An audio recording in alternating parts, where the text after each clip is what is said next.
This was easily one of the biggest mistakes in my career, and it cost me a lot of money. So I was once representing a client purchasing some land. My client put down $2,500 in earnest money on our accepted contract. The closing would be 10 weeks and the inspection period would be 8 weeks. He wanted to build on the land, so I coordinated a perk test to make sure that the soil was suitable for him to build on. This was done through Brunswick County, and they told me that they were about 8 weeks out on their perk test. They also told me that most of the time it comes back in sooner, so we scheduled the test and went back to living our lives, nothing to really do but wait. Well, this was the dead of summer in 2021 and deals were moving. The real estate market was hot and I was helping a handful of other clients during this time. And since I had so much going on, I never followed up with the county about the timeline of this inspection. So a couple of days after the 8-week inspection period ended, I got an email from the Brunswick County telling me that the land had failed the perk test. Oh my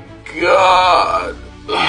My heart sank because I was terrified because I knew that the land was now worthless to my client and he stood to lose $2,500. I first called the listing agent and explained the situation and just asked, and I told them, hey, now that you know that the land doesn't perk, it's not valuable to us, and I asked if they would release my buyer from the contract and not collect the $2,500 as a penalty.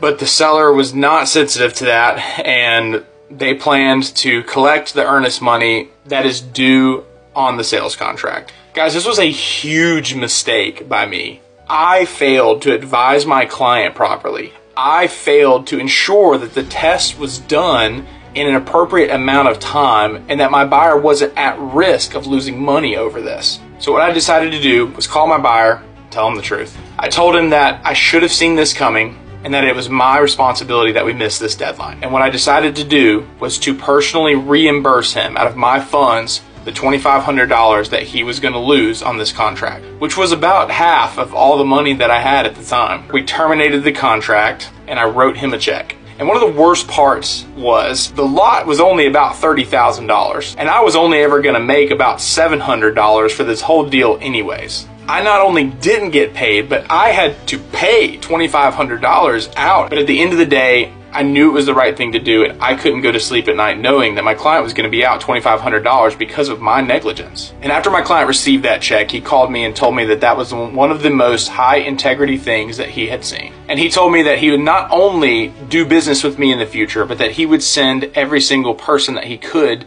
to do business with me as well. And now, years later, I'm still working with that client.